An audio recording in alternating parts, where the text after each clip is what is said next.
What's up, guys? Welcome back to PristineZReads.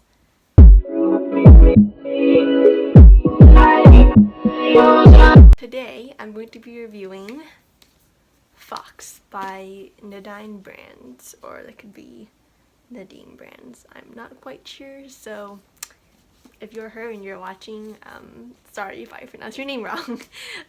Anyways, this is kind of like the second part of my reading vlog that I uploaded last week. If you haven't seen that, go check it out. I'll link it in the description below. I kind of left you guys not really knowing my full reaction to this book, but today I'm going to be spilling everything and just telling you exactly what I thought about it and how the content was in here. So yeah, let's get started. First off with the summary. So, Fawkes is about Thomas Fawkes, the son of the infamous Guy Fawkes.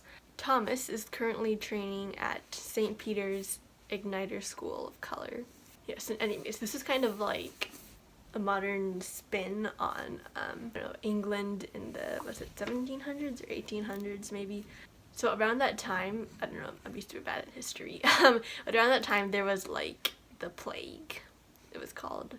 The one transmitted by rats. So this author has put a really cool spin on this plague and has made it so it's called the stone plague instead. And the stone plague actually like turns things into stone. So yeah. And Thomas has this plague. He's completely blind in one eye, like the one eye is turned completely into stone. So, and if you're plagued, you're basically an outcast in society. But Thomas has been managing to hide it at his school with an eye patch and the help of his friend Norwood, who is basically like an herbalist at the school. It's kind of like their doctor. So, Thomas is about to go in for his color test, which is when, okay, let me just explain this. So, basically in this world, you have a mask, and like a mask kind of like this. So you take your mask, you put it on, and when you do that, when you're going for your color test and you put on your mask, then they show you like spheres of different colors, like red, orange, yellow, green, blue, purple, black, and gray, and brown, and yeah. So then you speak to each color, or like command them in color speech. Whichever one responds to you is the color that you bond with.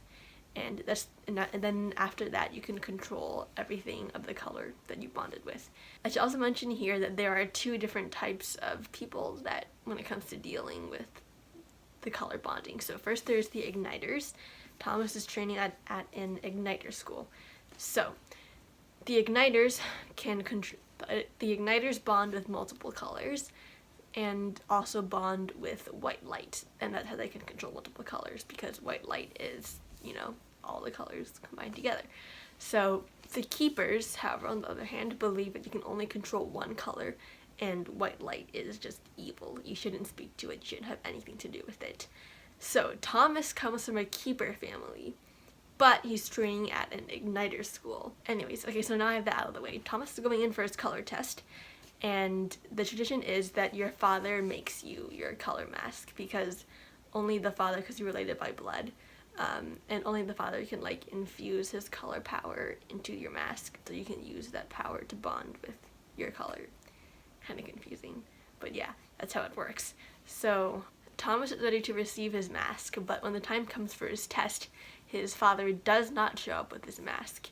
And now, disgraced, Thomas is officially kicked out of the school because he needs color power to train in his last year at the school. And since he doesn't have color power, then he is kicked out, basically. So Thomas is furious and disgraced because he'll practically be jobless in society, because you need to have a color power to apply for a job and get a job. So basically, he's useless. Plus, he's plagued. Eventually, if the plague keeps spreading, then he'll eventually turn into stone, like all of him. So he travels to London to search for his father, because that's where his dad lives, in London. So he travels to London to search for his father. When he does find him, he demands his mask and an explanation from his dad. But his dad explains to him that he refused to make his mask because he didn't want Thomas to keep training at an igniter school, because his dad, Guy Fawkes, is a keeper a hardcore keeper. And also because Thomas's mom died of the plague a while back, and since Thomas's dad knew that Thomas had the plague, then he refused to get emotionally attached to Thomas for fear that Thomas would die of the plague too. But Thomas has not, because the plague has stayed dormant in his eye so far. It hasn't been spreading. Well, I mean, it hasn't been spreading until the day of his test, so there's that. But Thomas refuses to let anybody know that his plague has been spreading. So Thomas begs his dad to make his mask, and he says to his dad that if his dad makes his mask for him, then he'll leave, and he just wants to have his rightful place in society. His dad agrees to make his mask, but Thomas has to join his dad's dangerous plot, and anybody who has read a lick of history about Guy Fawkes will know what this infamous plot is, and Thomas, who desperately needs his mask, agrees to this plot. That's where he went wrong. Anyways, will Thomas do the right thing and withdraw from the plot? Or will he stay through and see this treasonous plot to its finish? And what happens when the girl he's had a crush on for years shows up and he's hired to be her servant? You'll have to find out. Anyways, okay, so that's the end of the non-spoiler part of the summary.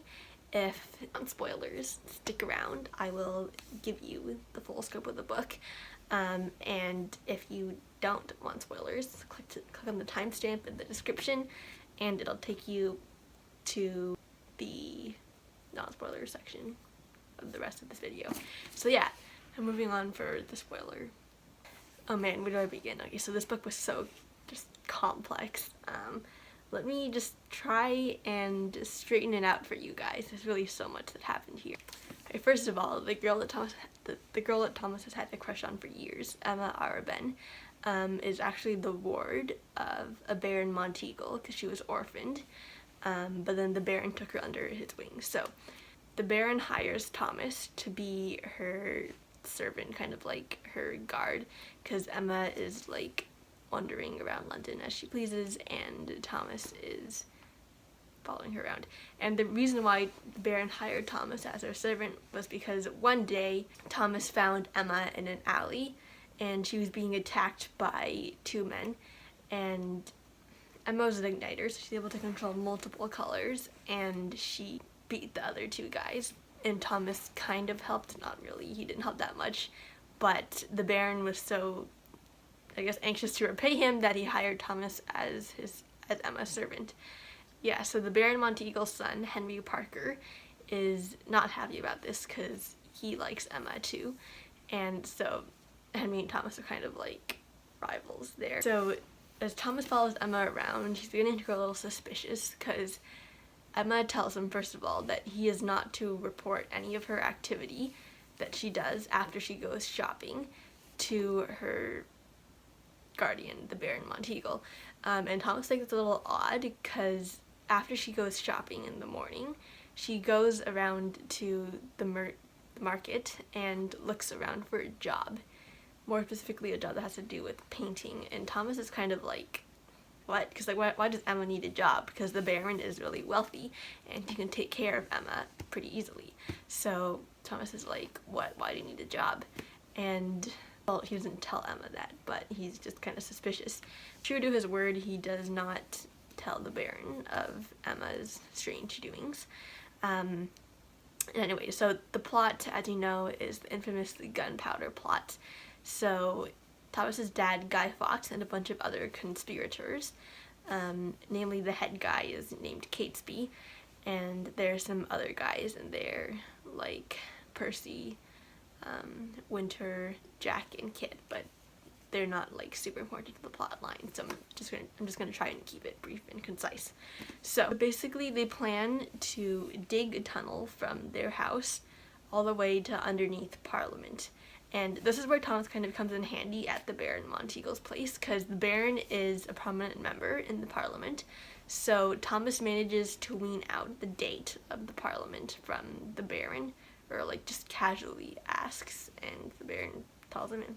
So he has his answer. So he's kind of like a little spy there. And so the men are just getting barrels of gunpowder, they're digging their tunnel, and yeah.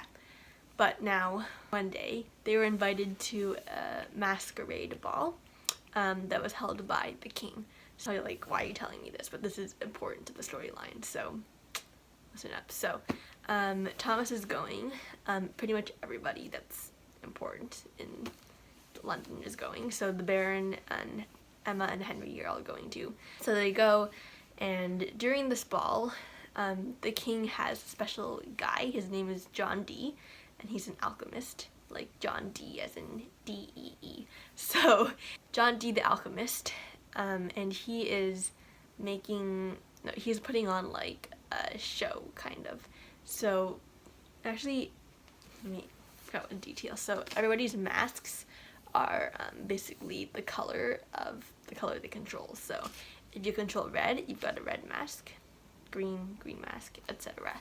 But John Dee has a mask that has like rainbow stripes, and so basically you can control like all color, but he claims to be neither keeper nor igniter, which is interesting. So he puts on a color show using his crazy power, and then he somehow sees that Thomas is, even though Thomas is wearing a mask, you can't really see it, but supposedly he's plagued. So he calls Thomas to come over here, and he basically cures Thomas of his plague. So his eye is no longer stone anymore. It's like his real eye. So of course everybody is like shocked because up till then there hadn't been a cure for the plague. The keepers think the igniters caused the plague, and the igniters think that the keepers caused the plague. But now John Dee has cured Thomas of his plague. Gasp. Anyways, yes, so that goes down. Another interesting incident that I should mention that happened at the ball. Thomas and Emma were talking, and basically Thomas like kind of confronts her about his suspicions, and Emma takes off her mask and shows him that she's actually black. And you may say like, oh, why is that such a big deal? Well, Thomas has originally thought that Emma was white because she always kept her mask on like all the time. She never took it off, and whenever she wore like, she would always wear gloves even though it was like stifling summer heat, and she, in her dress, would have like a huge collar that like went all up to her chin, and so apparently she'd be like putting on white powder to hide the color of her skin. And you may ask why. Story time. So Emma, basically, long story short, her mom was a slave, but her dad was like a respected gentleman. But when he married her mom, like, he kind of fell out of standing in society. When they had Emma's mom made her mask, even though Emma's mom wasn't allowed to use her color power technically, because black slaves aren't allowed to use their color power for some reason. So Emma's mom couldn't make her a mask because her mom had no color power. She never had a mask of her own.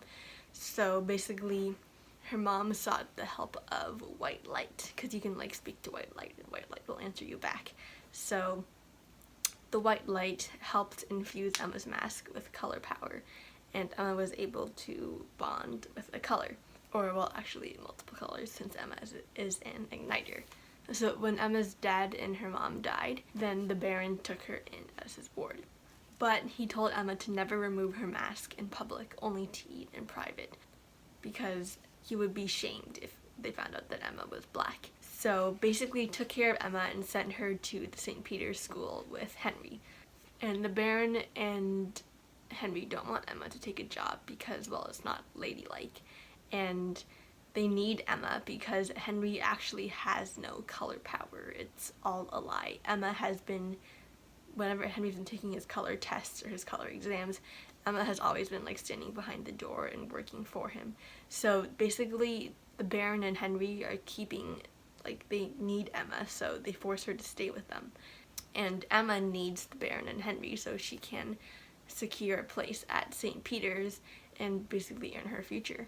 So basically Emma tells all this to Thomas, and she wants to escape, but she can't because nobody will take her on as an apprentice, or nobody will give her a job. And Emma basically tells Thomas to ask her, and what she means is that she wants Thomas to ask her to like run away with her basically, and she just wants to be like free and leave London.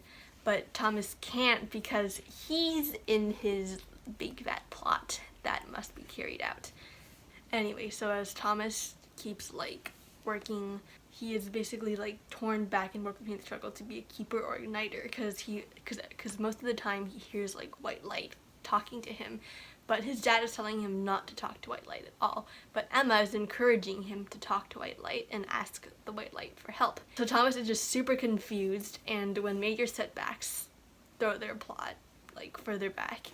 So one day when Thomas is just walking back to his house, he sees a weird cloaked figure. This cloaked figure has like a dagger, and he's basically like cutting people with it. And Thomas is like, what is he doing? But he's not like killing people, he's just like giving them a little cut wherever, arm, leg, whatever. So Thomas tries to follow this figure, but the figure sees him, and Thomas is trying to like get a glimpse of his mask, because once he sees his mask he'll know what color the man controls and he'll be able to find him easier. But this, like, you can't really tell exactly what the man's mask is until the man sees Thomas and gets too close to him, and as the man cuts Thomas, Thomas sees a part of his mask, and it has multiple colors crisscrossing through it. And if you're paying attention, you know who that is. It's D. So, yeah, D cuts Thomas, but Thomas has no idea what D is cutting people. So he tries to run and catch D, but D eventually eludes Thomas and escapes. So Thomas goes back to his house to try and treat his wound. And when he does, he like notices his cut, and his cut has like gray in it. At first he thought it was white because for some reason igniters, they have like white trails running through their blood. Keepers have just red blood, but igniters have white trails running through their blood because, you know, they speak to white light. So at first Thomas thought it was like white, and he was like, what, am I like speaking with white light now or what? But no, it's actually gray, and it turns out that Thomas has the plague again. The plague. So D has been like infecting everybody with the plague by using this dagger and cutting them. And apparently this is like a color compulsion, it's called. So when you're really powerful in a certain color, you can like make an object of that color do what you tell it to.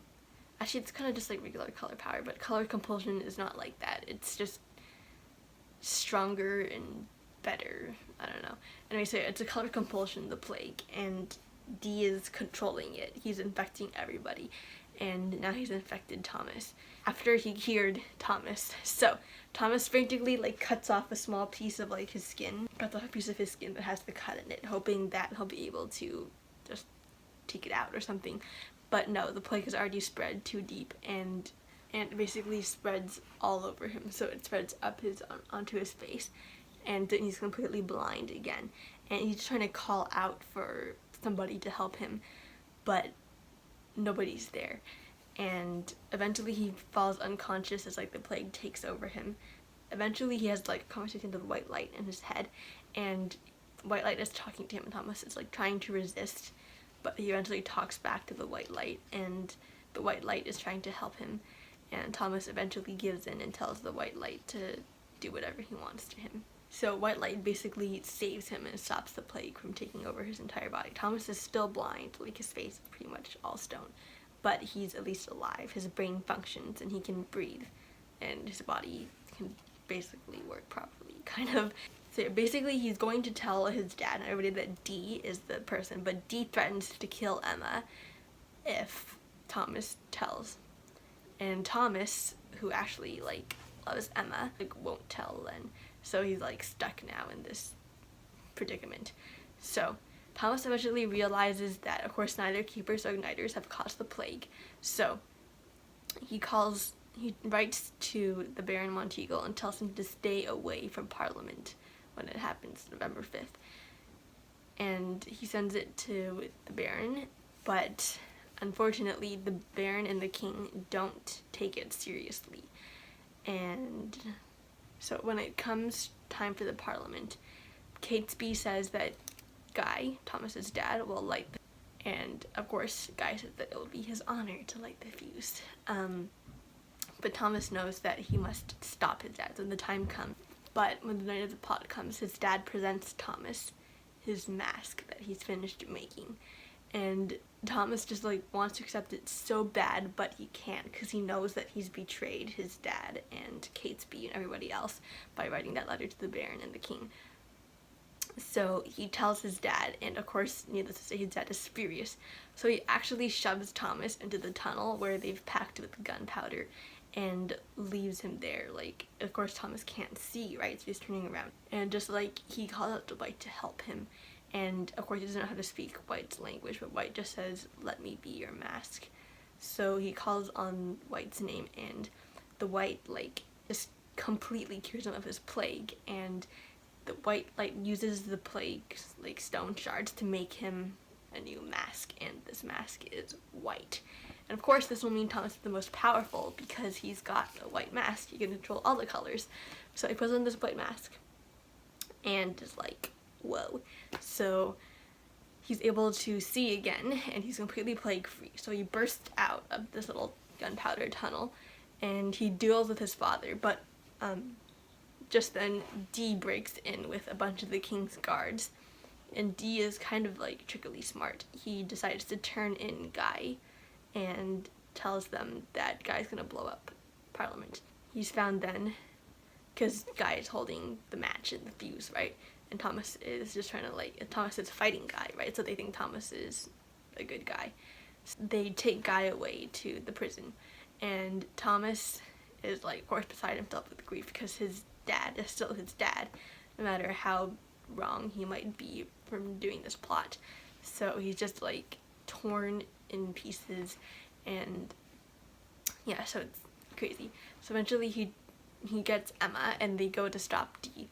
But Dee is just like going nuts now. He's throwing like color compulsion daggers everywhere, and everyone is like getting the plague, and it's just spreading so crazily out of control. But at the last minute, Emma finds the gun and aims for Dee. Thomas uses his newfound color power to control the bullet in Emma's gun, and he makes sure that it hits its mark. So, oh my goodness, even then that like ending part there was like so adrenaline pumping. Anyway, so we just wrap up some few loose ends. So Emma gets a wish from the King and is granted a kind of like a pardon, but like, okay, so she paints a portrait for the Queen, and the Queen is so pleased with Emma's work that she gives her a letter of recommendation, so Emma will be able to find a job anywhere that she chooses to go. So Emma and Thomas both decided to get married because Henry and the Baron are like kind of disgraced now, because Henry actually had been training color power with Dee, but of course Dee is like traitor times 100 and he's dead. So yeah, that's that. Anyways, Thomas, but no matter how much pleading Thomas does with the King, his dad is still going to be hanged. And so Thomas visits his father one last time and tells him and begs with him to speak to White Light, and because White Light, he said, makes all the difference. And of course Thomas is like an igniter now because he's spoken to White Light and has bonded with it. So, but as Thomas watches his dad being hanged, his dad rips off his mask, and like the custom of the igniters, which is a brutal custom, was to smash their masks into pieces, the keepers' masks into pieces, and then stick them back onto their faces with nails and tar, and oh, that's just a brutal mental picture. Anyway, so his dad rips off the pieces of his mask, and as he's bleeding, he calls to Thomas, "Do you see?" And Thomas, at first, is like, what is he talking about? But his blood has like white streaks in it, so Thomas knows that he's accepted White Light. But unfortunately, his dad still has to be hanged, so he dies. And that's basically the end, a sad ending. But Thomas and Emma are able to have a fresh start. Okay, I think that's like officially the longest summary I've ever done. Wow. Okay, moving on to worldviews. Welcome back, non-spoiler people. I've had a heck of a time here trying to explain the entire book. Okay, anyway, so moving on to worldviews. I did some research, and Nadine Brands is a Christian author. Well, I did not find any like explicitly Christian elements or like mentions of God here. The characters here hold good moral values of like just like it carries good morals such as honesty and loving our brothers and sisters in Christ no matter their skin color. It's an interesting choice of words, non-spoiler people, but yeah, anyways. So yeah, there's definitely an element of like magic in this book, but it's not like, it's never called magic, it's always called color power, and I mean, I don't know. It's not like dark magic, it's nothing to do with like the occult, witchcraft, or sorcery, etc. It's like just magic. These characters can control colors. That's basically all it is. So yeah, other than that, I found no prominent worldviews. I found no other prominent worldviews in this book. So moving on to foul language. No bad words, just some minor rudeness. Moving on to violence. So there was quite a bit of it. I will mention caution for like some fights, sword duels, description of wounds, etc. But there's nothing like overtly gory or bloody here. So yeah, moving on to romance.